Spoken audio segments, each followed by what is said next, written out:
We are now excited to be joined by the Auburn Daily Roundtable crew. Zach Blackerby, Lindsey Crosby could not make it this week, but we have a very special guest. Chase of Infinite Auburn is going to be taking over, answering some of the questions with us. I'm going to go ahead and just kick it off here with the first question of the afternoon. And this is an interesting one. I don't know if there's going to be a lot of difference here, but who do you think the first pick of the 2022 NFL Draft will be? Andrew, we will start with you.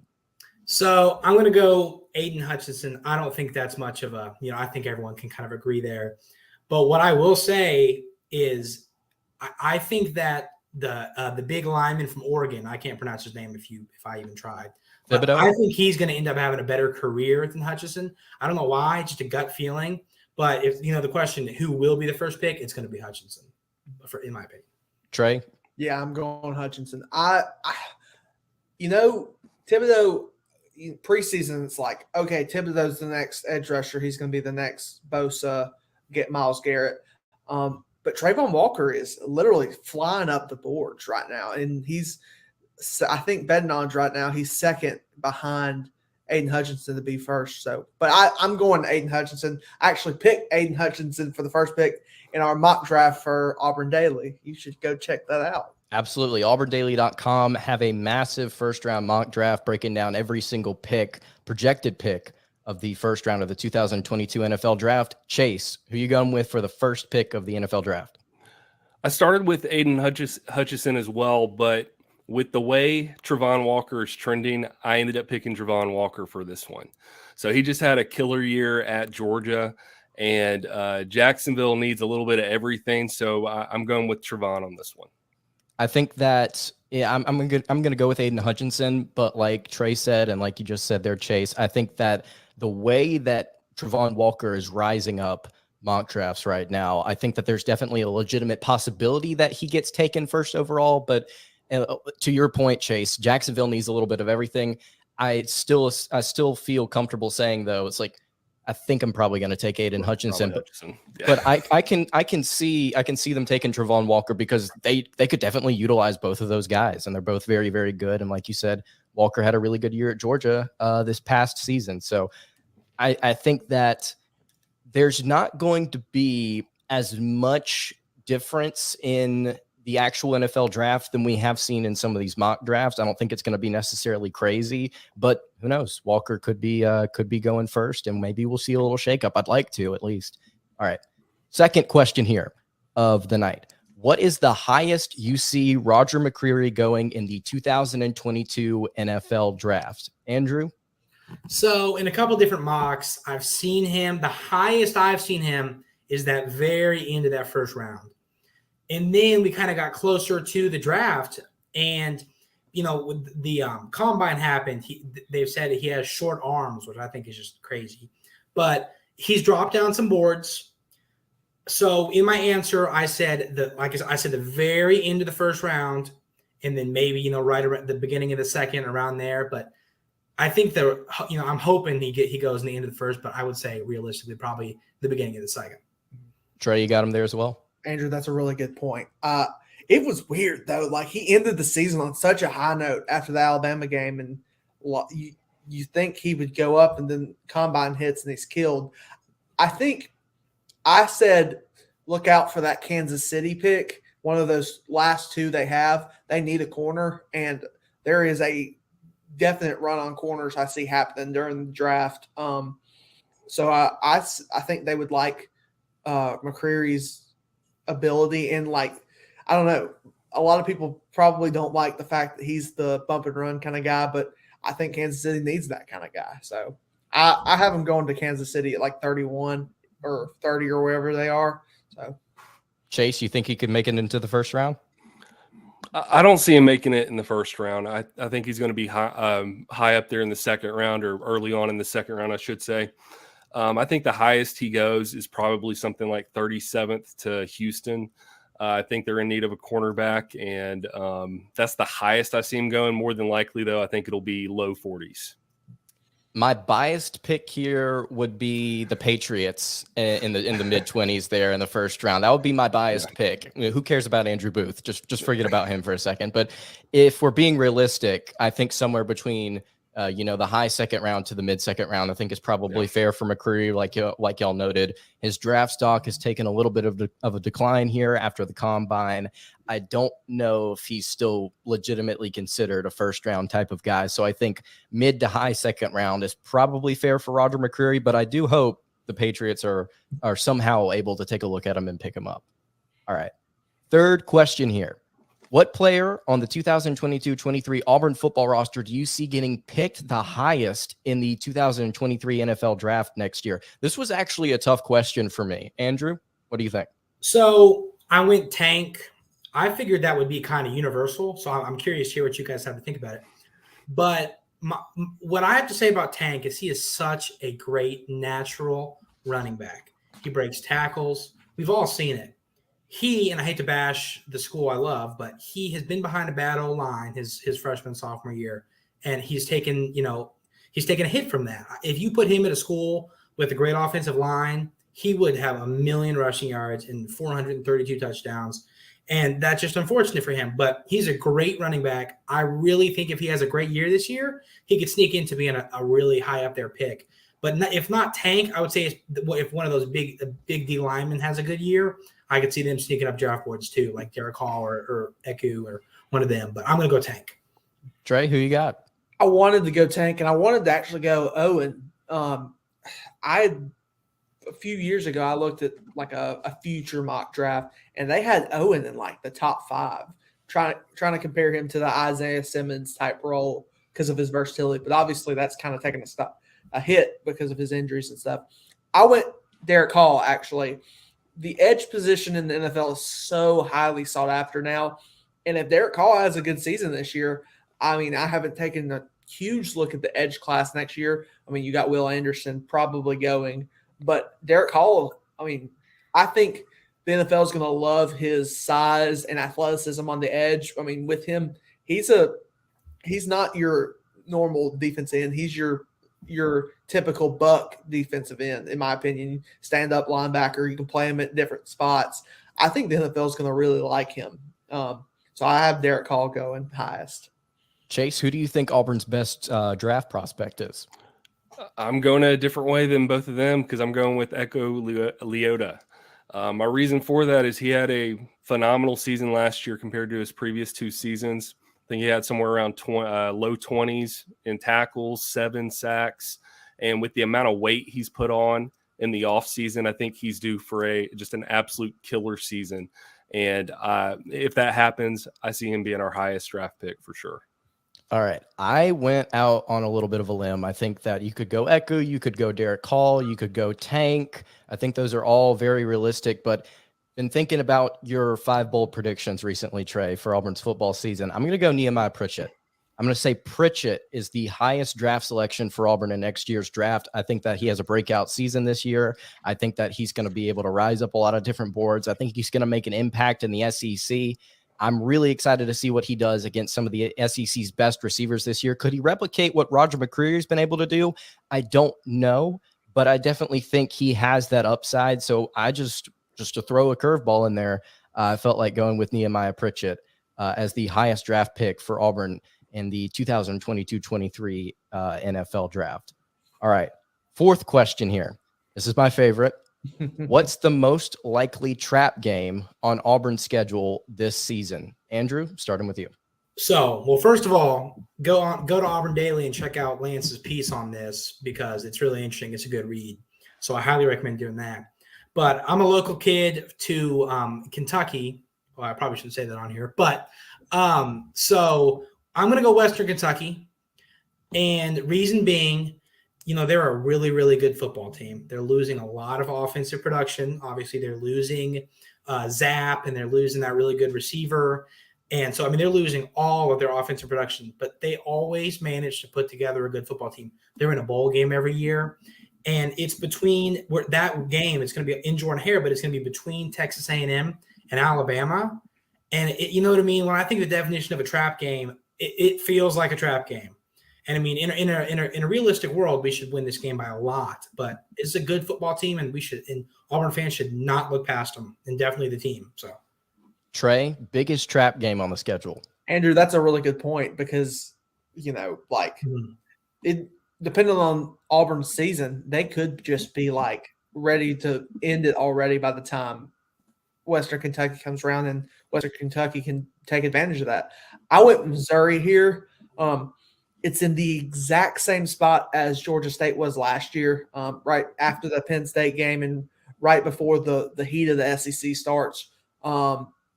It's a tough spot because if you have a letdown again against Penn State, you might be looking ahead to LSU, Georgia, and Missouri could come in and I think Missouri may really surprise some people this year. Drinkwitz's second year in the SEC, and I mean he had a pretty not terrible year last year, and I think he could really make some noise, and who better to do that against than Auburn in Jordan-Hare, one of the toughest places to play. So I could see them sneaking in there and making it the game and fighting it till the end like the Georgia State game was last year. Chase, biggest trap game on the schedule. I went between two games on this one, and some may not disagree or may disagree with me that this is a trap game, but I ended up saying Arkansas, and people may disagree with that, and I get it. I understand why, but if you look at the schedule, the two games we played before Arkansas, we've got Georgia on the road, we've got Ole Miss on the road, two tough road games. Yes, we have a bye week, and then we play Arkansas at home. But I think there is that possibility that we kind of overlook Arkansas because especially if we come off 2 wins on the road, and then we're like, we got through this. And then we've got Arkansas coming in, and they've got this revenge mode that they're going to have, especially for how the last 2 games have ended with them. They're going to want this win bad. And so I think we could overlook them, even though we're going to have that bye week before. But even more likely than that Mississippi State game at Starkville scares me a little bit. I actually, believe it or not, I actually went with Arkansas as well, and it was for a little bit different of a reason. I actually didn't really think about Georgia and Ole Miss beforehand, but I was thinking more of like, I think most people are heading into this season with Arkansas thinking like, well, they're going to be able to at least kind of build upon what they did last year in some type of way, 9-4. But whenever you really start to dig into what Arkansas could be this season, their schedule is going to be incredibly difficult. The first half of the season, they play against Cincinnati, South Carolina, Texas A&M, Alabama. They're 79th nationally in returning production. They only bring back a combined 9 starters. There's not a lot of production coming back from a team that I think overachieved a little bit last year. Also, not sure if the recruiting is there just yet for Sam Pittman. So there's a realistic chance after Arkansas has road trips to Mississippi State and BYU, they get to that point in the schedule against Auburn. Arkansas could be somewhere between, realistically, now they may be, who knows, they may be undefeated, but they could be somewhere between 4-3 and 2-5, just depending on how bad things get. Now, realistically, they might be sitting somewhere around like 5-2 or something like that. But there's a chance if things go wrong, and I think you look on paper, there's reason to believe that it might, they could be an underdog heading into Jordan-Hare Stadium, even though their record doesn't reflect how good of a team they actually are. They've just played a really difficult schedule up until this point. So that's the kind of the thought that I had was maybe Auburn gets to this game and doesn't necessarily take Arkansas as seriously as they should, even though it is still a decent Arkansas team, despite what their record might indicate. And they've still got a good quarterback in KJ Jefferson. So that was kind of my thought process. And I also said in the article that I wrote, I'm scarred from that Mississippi State game. So there's not a lot of road games on the schedule where it's like you can pin it as a trap game. So you got to look at the home ones. And I think you especially have to after what happened against Mississippi State. Just picture like Auburn has somehow opened the season 5-0. They lose to Georgia. They beat Ole Miss. They're 6-1 or something crazy like that. And they're ranked, and it's an 11 a.m. game on SEC Network. And Arkansas comes out and throws a couple of haymakers, and all of a sudden they're up 14-0. how does Auburn respond in that situation, right? After being, to your point, Chase, in a couple of dogfights with Georgia and Ole Miss, likely. So if we start 6-1 again this season, I might start having some heart issues like right off the bat. Yep. Because I'm going to be worried about that back half of the season in a bad way. Oh man, I always like to say I'm pretty sure if you polled the entire SEC or maybe even all of college football, I think Auburn fans have the lowest life expectancy of all the teams' fans, because we every single game is interesting, whether that be for good or for bad. But Never good. it's typically something bad, and it typically has something to do with the quarterback. But anyway, yeah. All right, final question here, and then we'll let y'all get out of here. This is a start bench cut. Shame that Zach was not here to discuss this one, because I think it would have been fun. He's scared. He's scared. He's Scared of answering this question. All right, start bench cut. Carlton Davis, Noah Igbenogany, and Roger McCreary. Andrew, we will start with you again. So for this one, I looked past Auburn production, and I'm looking to NFL. And because if I had to base this off of Auburn production, I'd probably throw McCreary in the start, and then probably Carlton Davis in the bench and Igbenogany in the cut. But based off of NFL production, what I think is going to happen, I have it Carlton Davis start, bench McCreary, and cut Igbenogany. Igbenogany has not had a great NFL career so far, and he was the last pick of the first round. So you know what I mean? I mean, he was drafted by the Dolphins at an early pick, and that draft capital that they gave him, he has not returned it so far. So I think that's reasonable. They were all great at Auburn. They all in some way gave us a heart attack, whether it be a DPI or something like that. But I think that's a pretty way to break it up. So I'm curious what you guys think. Trey? I went a different route, and I'm sure this may cause a little stir. I started McCreary, I benched Igbenogany, and I cut Carlton Davis. Chase's reaction. Oh my god! I am not a huge Carlton Davis fan, if you can tell. Why not? How do you not like Carlton Davis? I don't know. I think I more based this on Auburn, and I just remember being so ticked off with him every single Auburn game I watched. Yeah. It just was always – it was either pass interference or holding. It felt like every single play. And I know he has the Super Bowl ring, and he's played well in the NFL. And I just think – I think McCreary has college bias on this one. I think you're right. I did do a lot more college bias. I benched Igbenogany more based on versatility, you get him as a kick returner as well. So I think that adds a little bit to his repertoire. And then McCreary, I just think he has a really good ceiling. Just watching the Alabama game, just covering all their receivers as well as he did in the rest of the season, I just think he's going to end up being a guy that we remember for a very long time. Chase, who'd you start? Who'd you bench? Who'd you cut? I ended up going the exact same as Andrew. I started Carlton Davis because obviously I had to. Great NFL career so far, and that cannot be overlooked. Sorry, Trey. And then I benched Roger. I think he has potential. I'm just curious how he transitions to the NFL from college. He had a great year at Auburn, but I'm just curious as to how the transition to the NFL is actually going to go for him. And then I did have to cut Noah because I've not been impressed with him in the NFL, and I think he has been not a complete bust, but he has been a disappointment. I'm right there with you and Andrew. I started Carlton Davis, and I'm actually with Trey. This is something that we were talking about before we started recording, was Carlton Davis during his time at Auburn. I do remember him for the pass interference calls and him being handsy and things being physical, but like you said, I can't overlook what he's done in the NFL so far. He's been impressive, and he's grown as a player. I think he's definitely developed.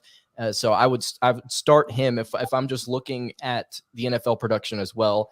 I'm benching Roger McCreary for exactly what you said, Chase, which is the fact that I like his upside and I like his potential We've not gotten to see what he's going to do in the NFL, so I'm just going to be optimistic and say that there's a good chance that he pans out, and I like his skill set, so I'm going to bench him. And then Noah Igbenogany, was not impressed with him during his time at Auburn, quite frankly, and I'm not impressed with what he's been doing in the NFL so far.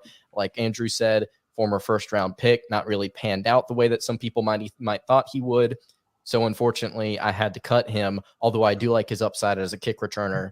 If we're going to factor that in, probably the best athlete, I guess you could say, out of these three. That might be debatable, but that's the way that that's the direction that I went with. I've got a last second question. What if we threw Jamel Dean? I almost put Jamel Dean in one of these spots.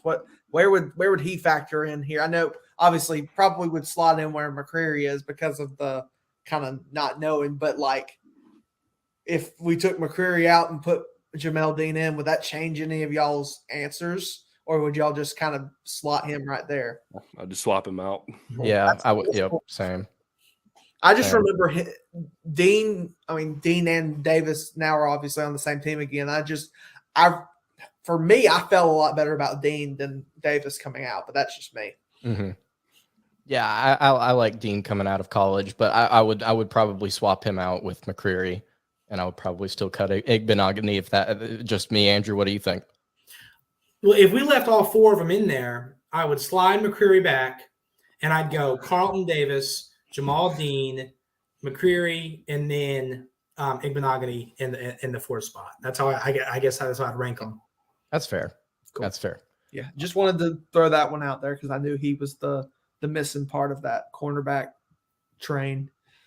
And I'm sure that we'll be able to do some more start bench cuts, and we may throw Dean in there. We may do one just for like defensive players, not necessarily by position, just for defensive players. Period. We may throw Dean in there before the season starts. But guys, that's going to do it for the Auburn Daily Roundtable. Chase, considering it's your first time on the show, tell everybody where they can find your content, man.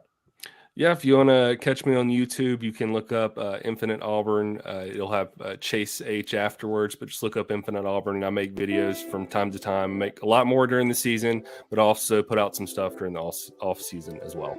Absolutely. Links to Chase's Twitter and his YouTube page will be in the description below for anybody that wants to go follow and subscribe. Also, make sure to follow us on Twitter at @SI_Auburn. Follow us on Facebook at Auburn Daily. You can also subscribe to the YouTube channel.